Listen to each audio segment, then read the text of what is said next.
Ike for president, Ike for president, Ike for president, Ike for president. You like Ike, I like Ike, everybody likes Ike for president. Hang out the banner, beat the drum, we'll take Ike to Washington. Welcome back, A-Pushers. You like Ike, I like Ike, everyone likes Ike for president. And he was president from 1952 to 1960. Welcome back, everyone. This is Mr. B History with another Mr. B History, your source for all your A-Push knowledge and notes. In this case, we're talking about President Eisenhower. That's right, President Eisenhower during the 1950s. Them 1950s. Is it about consensus? Is it about conformity? Is it about everyone being the same? This should give you hints of what happened in another post-war period after World War II. During the 1950s, we also have the modern civil rights movement, which we'll talk about in this episode. But there you have it. Let's get straight into it because these are kind of big notes this time. We're going to do all of chapter 27 in one go. So here we go. By the way, the quote up at the top is from Baumber's The Board of Education of Topeka, Kansas, 1954, Supreme Court case that reversed separate but equal. Let's go. All right. Eisenhower takes command. Former General Dwight D. Eisenhower. I like Ike was his campaign slogan. He's a former general, dominated the 1950s. In the election of 1952, Richard Nixon was chosen as his... Eisenhower was a moderate Republican. Richard Nixon was more conservative, a real communist hunter. And so Richard Nixon was chosen as the VP. Nixon was accused of stealing campaign funds, but saved his political future by using television, which was the technology of the 1950s. If radio was the technology of the 1920s, television is the technology of the 1950s, to give his famous Checkers speech, where he tugged on everyone's heartstrings by vowing to never return the gift of the family dog, Checkers. Oh! Yeah, that really happened. It's called the Checkers speech. Look it up. All right, moderate republicanism. So Eisenhower is a moderate Republican, or a modern and moderate republicanism. He's a fiscal conservative. That means he wants to balance the budget and cut government spending. He's pro-military, considering his background in the military. But he accepted the new role of the government created by the New Deal, which was job creator, economic regulator, and welfare provider. He even extended Social Security and created the Department of Health, Education, and Welfare. He also ends the Korean War. What do you know, Eisenhower already getting things done. Boom. Next slide. Eisenhower and domestic policy. You know that Eisenhower's foreign policy is going to be dominated by the Cold War and containment, but his domestic policy and the domestic policy of modern republic includes probably the most significant thing that he accomplishes, which is the interstate highway system. In 1956, they passed the Highway Act of 1956. It was 2-lane highway, or 4-lane, 2 lanes either side, connected all the major cities in the United States. It was paid for by new taxes on fuel, tires, and vehicles. So, when you go buy gasoline, 40 cents on the dollar is going towards building the roads. Roads are very expensive. It was justified as an improvement to national defense as an evacuation plan in case of a Soviet nuclear attack. The effects of the interstate highway system cannot be underestimated. It created all sorts of construction jobs, which contributed to the economic prosperity of the 1950s. It promoted the trucking industry as an industry and a way for us to move goods around the country. It contributed to the growth of the suburbs because you could live in the suburbs and commute on the highway into the cities even farther and farther away. And it contributed to a more homogeneous national culture where everyone in America, no matter where you go, is starting to look more and more the same. Speaking of things being the same, anywhere you go in the United States, you can go to McDonald's and it'll look pretty much exactly the same as anywhere else in the country. The interstate highway system had some negatives because it hurt railroads and public transportation, and also created the thing called traffic jams and highway deaths. Prosperity. The 1950s was characterized by prosperity.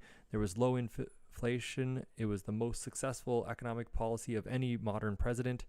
The per capita income tripled, and the United States enjoyed the highest standard of living in the world, ! We haven't even enjoyed a standard of living that good ever since then. So way to go.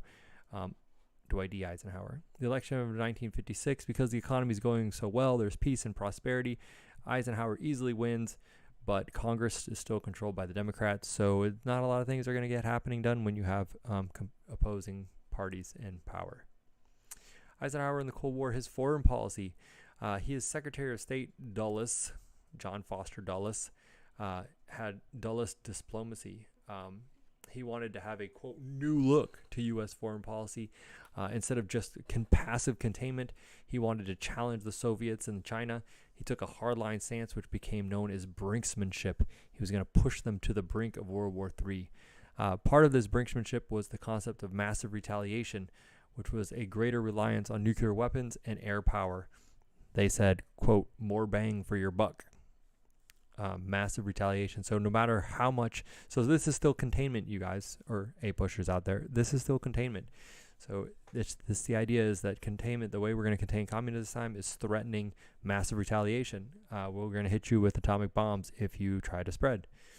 The H-bomb was developed, which was 1,000 times more powerful than the A-bomb, and people started worrying about mutually assured destruction, or MAD, because the Soviets came up with their own H-bomb, and so, there's this threat of World War III.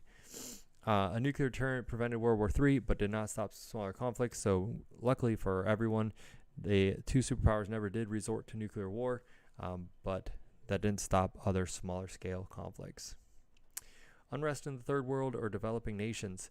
Decolonization. So after World War II, one of the things that happened is a lot of countries gained their independence. India, Pakistan in 1947, Indonesia, Ghana. Also, they became known as third world countries or developing countries. They often lacked stable political stability and became pawns in the Cold War. Cold War pawns. The Philippines falls under this category, as the Philippines was granted independence in 1946, as we already learned. Covert action. During World War II, they created the CIA. It's an undercover intervention in the international policies of other nations. The CIA helps overthrow governments, the government of Iran in 1953. The Shah of Iran, who was like a dictator, was put in the place of the democratically elected person because he was going to provide favorable oil prices to the United States, and he wasn't a communist. So the CIA supports corrupt and ruthless dictators in Guatemala in 1954 just because they're not communists, which is going to be a big problem that the United States has. They see the world in only two ways, either communist, not communist, which means that, they're going to support people who probably don't deserve the support of the United States just because they're not communist. The CIA planned but failed to assassinate Fidel Castro for no lack of trying. You can look that up on the internet, how many times they tried to kill this guy. And the result was anti-American feeling in both Latin America and Iran. That Iran anti-American feeling is really going to come back to haunt us later in the 1970s and 80s. All right, Cold War in Asia. Cold War in Asia, containment in Asia. The Korean armistice, fighting stops in 1953, so Dwight D. Eisenhower ends the Korean War in a stalemate. Containment is working. North Korea and South Korea are still technically at war because they never signed a peace deal. The fall of Indochina. Indochina was like Laos, Cambodia, and Vietnam, but it was all called Indochina because it was a French colony. But the French lost it in 1954 when the nationalistic and communist leader Ho Chi Minh defeats France. There's a conference called the Geneva Conference. Indochina is divided into independent countries of Canada, Laos, and Vietnam. Vietnam itself is divided at the 17th parallel until election could be held. The northern part is going to be communist, and the south part is going to be anti-communist. So you have kind of like these two things, kind of like in North Korea and South Korea. Same thing. U.S. supported South Vietnam with economic and military aid, but we did not really send troops over there. We did send military advisors. Eisenhower justified the aid to South Vietnam by talking about the domino theory. And the domino theory is an extension of the containment theory, which is we have to stop the spread of communism in Vietnam, because if we don't, then all the nations surrounding it would fall to the communists just like dominoes. So domino theory, an extension of the containment policy, which is stopping the spread of communism no matter what. The United States created SEATO, which is a regional defensive pact, kind of like NATO, except it's the Southeast Asian Treaty Organization, and it included the United States, England, France, Australia, New Zealand, Philippines, Thailand, and Pakistan in 1954. So there you go. The United States is entering in entangling alliances all over the world to stop the spread of communism, i.e. containment. So SEATO is just another example of containment. Moving right along. Cold War in the Middle East, also known as Southwest Asia. This is going to be very, very tricky for the United States, and Southwest Asia or the Middle East is going to give us lots and lots of problems even to this very day, because what the United States is trying to do is balance friendly ties with the oil-rich Arab nations while supporting the new Jewish country of Israel, which was created in 1948 by the UN in a place called Palestine territory, which belonged to the Palestinian Arabs. And so then the Arabs were going to get moved out of there so that the Jews could have the land. And this is going to make the Arab nations around Israel attack it in 1948. But Israel is able to defend itself, and that won't be the end of that story. But we don't want to get into it too much detail right now. All right, the Suez Crisis. Arab nationalist leader Nasser tries to get aid from the United States to build a dam, but when rejected, he gets money from the Soviet Union instead because, why not? These other neutral countries can be like, hey, we can bounce these two superpowers off of each other. Still, he needs more money, so he seizes and nationalizes the British and French-owned Suez Canal, which is the connection between the Red Sea and the Mediterranean Sea, and where all the oil boats go. So it's a very lucrative canal. British and France, who built the canal, were very, very angry about this, so they invaded Egypt, but then had to withdraw after pressure from the U.S. and the UN. So there you have it. Eisenhower Doctrine. So Eisenhower continues the Truman Doctrine, and he pledges economic military aid to any nation in the Middle East threatened by communists. So the Truman Doctrine was for Greece and Turkey and any country fighting the spread of communism, and Eisenhower extends that on to the Middle East. In 1958, U.S. Marines are sent to Lebanon to deal with the civil war over there. So internationalism and containment. OPEC and oil. OPEC stands for the Organization of Petroleum Exporting Countries. It was formed in 1960, which with the Middle Eastern Arab nations plus Venezuela. Now it includes Nigeria as well. And what these countries do is they meet periodically to discuss if the United States is paying enough for oil, or the rest of the world is paying enough for oil. And so they either can increase the supply of oil or limit the supply of oil to drive up the price. Normally, they're limiting the supply of oil so they can drive up the price. It's kind of like a monopoly. It's going to give the United States all sorts of problems.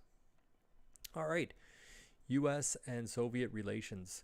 So in the 1950s, we're going to see that these relations fluctuate between calm and extreme tension. So it'll go like, it's calm, it's cool, and then, oh no, and then, oh, it's calm again. So let's get right into it. The Spirit of Geneva. Joseph Stalin dies in 1953. It's kind of like a reset because that guy, seriously, evil dictator. And so Eisenhower comes up with an Atoms for Peace plan to slow down the arms race. This culminates in a 1955 meeting in Geneva, Switzerland, between the new Soviet premier, Balganin, and Eisenhower. Eisenhower at this meeting proposes open skies policy so that both countries could send airplanes over the other country to spy on them or to see what their missile systems are like. But he was rejected. But anyways, this is the first thaw in the Cold War, as at least they're talking to each other. Then Nikita Khrushchev becomes the Soviet premier in 1956. And denounced Stalin and supported a peaceful coexistence. So again, we have a thaw in the Cold War here, but then that thaw is quickly frozen back over again with the Hungarian revolt. So the Hungarians are we don't, since the Russians are wanting peaceful coexistence, let's see if we can get rid of our communism. So there's a popular pro-democracy uprising. But then the Soviet Union rushes in the tanks and troops and crushes the uprising. The United States does not intervene because they're afraid of starting World War III, and because this is not part of the containment policy. This would be going farther than containment. This would be trying to like push the thing. In 1957, there's the Sputnik shock. Wah, wah, wah. The Soviet Union launches the first artificial satellites into orbit, Sputnik 1 and Sputnik 2.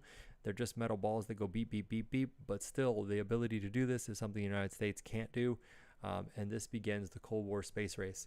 Space race! U.S. rockets keep failing, blowing up on the launch pad, embarrassing the United States.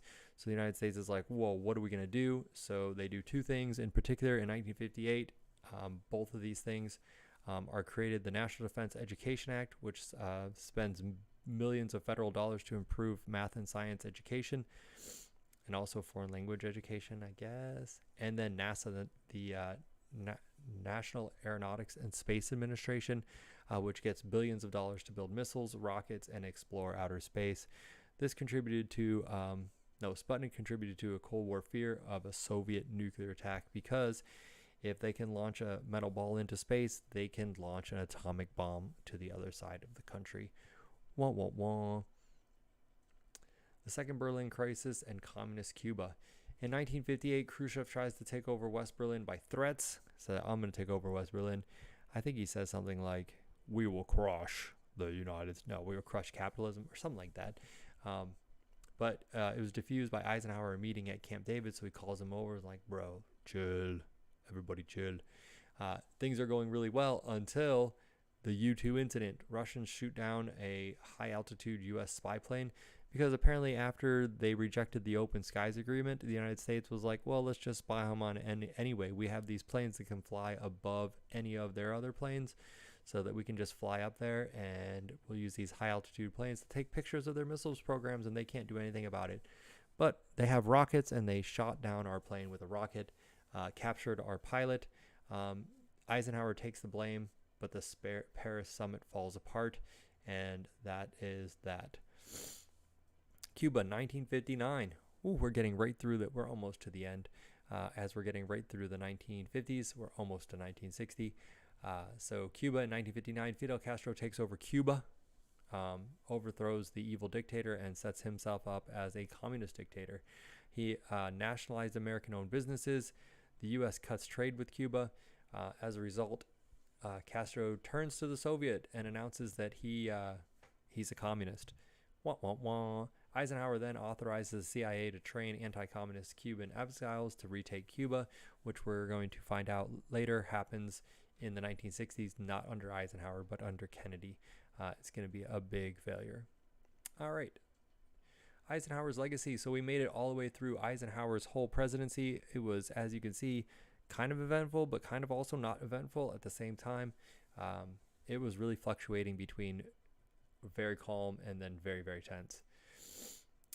So his legacy, he claimed credit for stopping the spread of communism, containment, without the loss of American lives in combat, started the process of relaxing tensions with the Soviet Union. And he warned in his farewell address about the military-industrial complex, which was the effects of the arms race on a U.S. society. So it's the link between the arms race, heavy industry, and the government-funded research and development. So it's like we're getting dangerously dependent on this to drive our economic state. U.S. is in danger of becoming a military or imperial state. So like something back to the Roman Empire or something. The military-industrial complex. All right, 1950s civil rights movement. So now we're going back into the 1950s and talking about the civil rights movement, which is happening at the same time as all these other things are happening as well. So 1950s civil rights movement. The origins. In 1947, Jackie Robinson becomes the first African-American to play in Major League Baseball, opening the door for other African-Americans to play in Major League Baseball. In 1948, Truman integrates or desegregates the armed forces, partially in response to the bravery of the Tuskegee Airmen in World War II. But the majority of the South is still segregated, and African Americans were kept from voting by poll taxes, literacy tests, and grandfather clauses, and just intimidation, like the KKK. African Americans that moved north during World War I and World War II, that's known as the Great Migration, enjoyed more political and social freedom. And then, as the Cold War gets into gear, we see that the United States is supposed to stand for freedom and democracy against communism. That's this evil totalitarian state. And they're in this battle for hearts and minds around the world, and racial segregation goes against these American ideals of freedom, equality, and opportunity for everyone. And so this gives a real boost to the civil rights movement in the 1950s. Civil rights continued desegregating the schools or integrating the schools. Plessy versus Ferguson, the famous Supreme Court case of 1896, which ruled that it was okay to separate people as long as they were equal facilities. The NAACP had been working ever since then to overturn this decision. And finally, in 1954, in the famous Supreme Court case Brown versus the Board of Education of Topeka, Thurgood Marshall, the NAACP lawyer, argued that segregation was against the 14th Amendment, and the court agreed and said, quote, separate is inherently unequal, and that all school segregation should end, quote, with all deliberate speed. So how fast is that? They didn't really say, but they said as soon as possible. It turns out that the decision was resisted in the South. The KKK makes a comeback. In 1956, you have Orville Forbes, the governor of Arkansas, using the National Guard to prevent 9 African-American students from attending Little Rock Central High School. These become known as the Little Rock Nine. Eisenhower had to send federal troops to escort the students to class each day, just so they could go to school. Those are the days when you're, getting escorted to school by the Army. Nowadays, kids just want to skip class, but not you guys, because you're A-pushers. Let's go. Civil rights movements continued. Montgomery bus boycott, 1955. So right on the heels of this Supreme Court victory, Rosa Parks refuses to give her up her seat on the bus.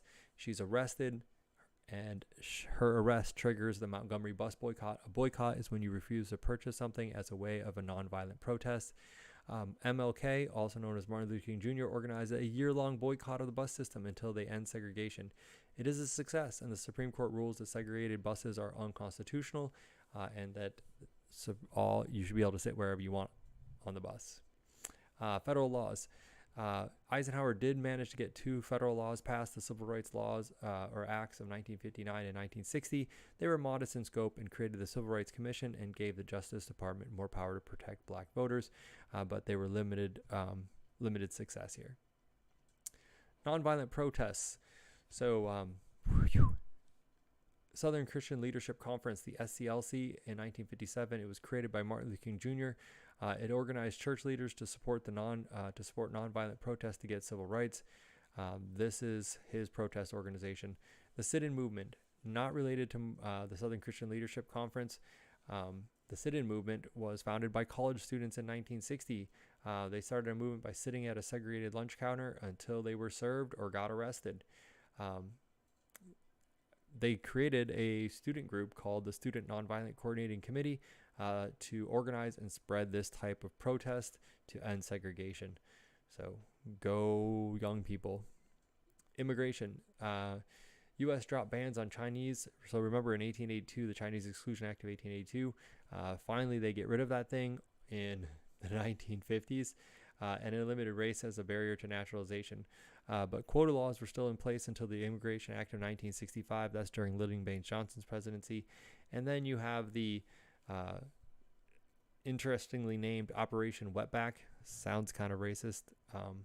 Maybe it's not racist. What is this? Derogatory, which forces 3.8 million undocumented Mexican immigrants to return to Mexico. And Mexican Americans or undocumented people in the United States face discrimination and exploitation on the farms in the Southwest. All right. Popular culture in the 1950s. We're heading towards the longest episode that we've ever had, but we're going to make it through. Popular culture in the 1950s, consensus, agreement, and conformity. Conformity means being the same. Similarities in social norms of white suburbanites. It's a consumer-driven mass economy. There's television and advertising. TV is the center of life. They only have 3 channels, but they play situation comedies, westerns, quiz shows, and professional sports. Someone calls it the vast wasteland. Name brands develop, shopping centers develop, credit cards are invented, like a real plastic credit card where you like buy now, pay later. Fast food chain restaurants, also known as franchises. paperbacks and records. Paperbacks are cheap books because they have paperbacks, and so reading was still very popular in the 1950s, even though TV is also very popular. And then LPs, which stands for long play, 45 RPM records. And then in the 1950s, you have a new type of music. It's African American rhythm and blues with white country music. Just like in the 1920s, they had jazz. In the 1950s, they have rock and roll music. And probably the most famous rock and roll person in the 1950s is Elvis Presley. He ain't nothing but a hound dog, if you know what I mean. Popular culture in the 1950s, conformity. Corporate America. Large corporations, conglomerates dominated key industries, shift to a post-industrial economy where there's more white-collar workers than blue-collar workers. The Organization Man of 1956 criticizes the conformity and loss of individuality in the business world. The AFL, the American Federation of Labor, merges with the CIO to create a giant national union called the AFL-CIO. Organized religion expands greatly post-World War II. There's also new religious tolerance, but a lot of people are going to church on Sundays. Women's roles. Homemaking is a full-time job. A lot of mothers, because of the baby boom, a lot of mothers. This is reaffirmed by the best-selling childcare book, quote, Baby and Childcare by Dr. Benjamin Spock. Some women show dissatisfaction with growing, especially among educated middle-class women. Social critics. We're getting very to the end, I promise. Social critics. The Lonely Crowd by D. Reisman criticizes conformists. The Affluent Society by J. Galbraith wrote about the failure of the rich to spread their wealth for the common good. White Collar by C. Mills portrayed corporate business as dehumanizing. And then The Catcher in the Rye by J.D. Salinger, commentary on phoniness and conformity, and it got banned because it was a bad book. But it's not banned anymore. Beatniks. The Beatniks were a group of rebellious writers and intellectuals. They were known as the Beat Generation of the 1950s. Some of the most famous ones were Jack Kerouac with his novel On the Road in 1957, and poet Allen Ginsberg's Howl, which was a poem in 1956. They advocated spontaneity, use of drugs, and rebellion against social norms. So, spontaneity, drugs, and social norms. Beatniks. All right, and we're going to exit our show today with a little sample of Chuck Berry, a rock and roll legend. So enjoy this short little outro. Just let me hear some of that rock and roll.